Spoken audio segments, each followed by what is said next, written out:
everyone, welcome back to my channel. I'm filming today from my kitchen dining room in my one little tiny basement apartment.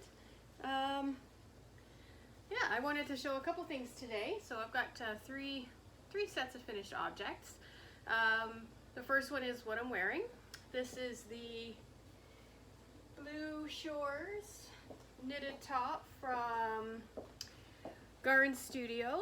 It's a lot of people don't like their patterns. I personally love their knit patterns. I've never done their crochet patterns yet, but I love their knit stuff. They take a little bit to get used to their patterns, but when you do one or two, they become pretty second nature and you understand how they're written. But this is called the Blue Shores top. It's got this beautiful 2x2 rib here that goes to the shoulder. So that these two pieces are knit. The front and the back are knit entirely the same, and then you do the sleeves separately in the round and sew them in.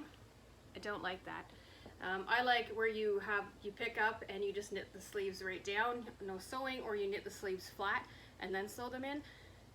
In the round's a little interesting. I'm not a fan. Not a fan, but it worked out. I think I got it pretty good. It's just the right length. The yarn I used was, actually, hold on. I have some more, but in a different color. So the yarn I used was this beautiful Lang yarn Gordon. Why my hair? I got my hair cut too, so I'm still trying to figure out how I like to wear it. But this is actually 92% merino superfine virgin wool and 8% cashmere. This is in a different color. This is in a hunter green.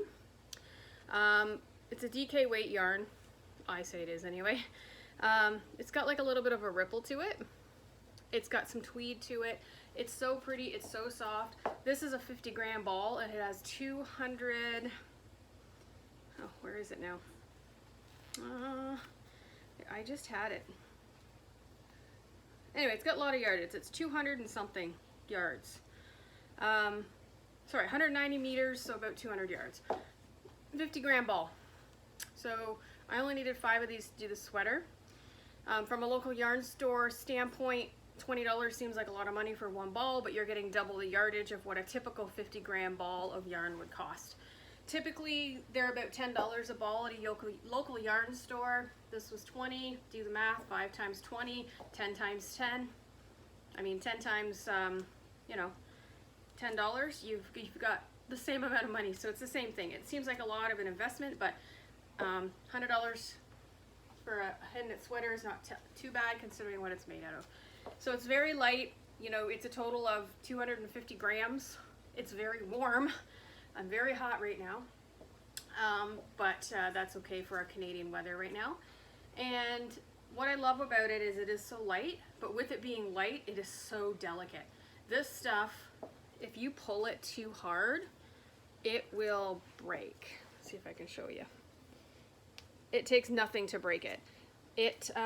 So when you're sewing, it starts to fray.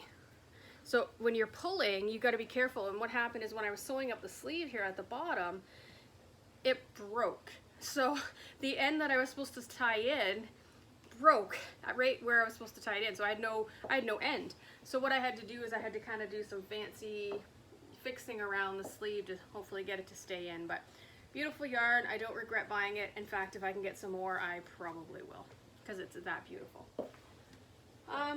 The other thing that I made, I've already showed, have I shown? Yeah, I showed you the yellow one.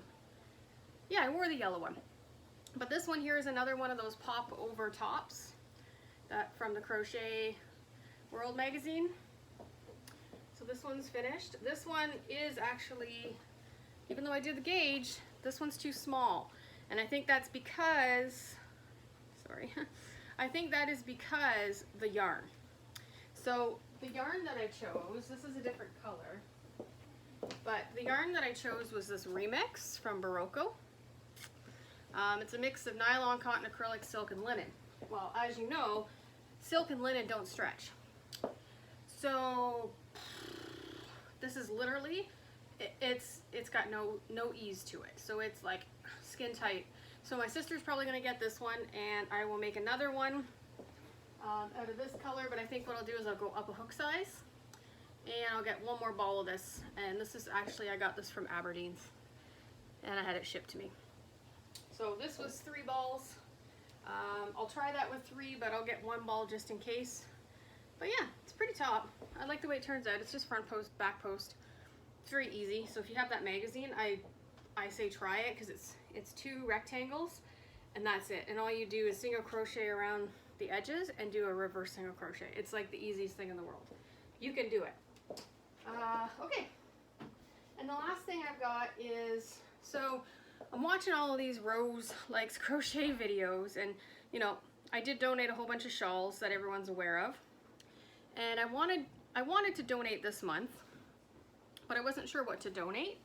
So I'm watching all of her videos and I'm seeing all these people create these headbands from Jayda In Stitches. So I was like, those look easy. So what I did is I went on and I watched the tutorial. Very easy, you can memorize it in one watch. And I created some headbands. So the yarn I chose, oh, you're not gonna be able to see it with my hair, but yeah, headbands. Can't remember the actual name of it. I think it's Jayda In Stitches beaded headband, I think. There's supposed to be beads in the little holes. So I chose an ice yarn. It's a 2 weight, but it's more like a 3, so I kind of changed the pattern a little bit just with adding a few extra stitches to make it work for me. But it's Ice Yarns Elegant Metallic Cotton, I think it is. And it's in this beautiful purple. And it literally, this here, all you're gonna see here is 1 ball. 1 ball, I used a 3, it's a, like I said, they call it a 2, but it's more like a 3. So I made 6 of them. It does have some sparkle because of the metallic in it. There's quite a heavy metallic content, but you would never know it. They don't feel bumpy at all. Yeah, so I made 6 of those. Like I said, took 1 ball. Literally, I made 4 of these up in like an hour. They take about 20 minutes or so to make. Really pretty. I had another pattern that I wanted to do, and it was like a slip stitch band and then this beautiful thing in the middle and then another slip stitch band. Do you think I could get the gauge on that band? I don't know who this designer was on this headband, but 6 slip stitches and 10 rows to 7/8 of an inch. There was no way. She was using a 3.25. I did a 3.5, a 3.25, a 3. I did a 2.75. I did a 2.5. I could not get the gauge. They were either way too big, or they were too tight that you couldn't even get your hook into it. So what I did is I thought maybe it's the yarn, right? So I went out and bought some cotton fair because that's what the pattern called for. Nope, same thing. I must have done that for 2 hours last night again. And again, either they're too tight to get the stitches in to get that gauge, or it's way too large. So I think there's a problem with the pattern, but I said forget it. Rose, these will have to do for me for this month. Anyway, wanted to show those. But that's all I got. Just a really quick video. I wanted to keep it at under 10 minutes. I want to thank everyone for watching. I do have a couple works in progress on the go, and I also want to start another knitting project, but I'll show that in a future video. Thanks again. It is actually Easter weekend here in Canada, Good Friday tomorrow, so everybody who celebrates, have a happy Easter, and you all take care. Bye now.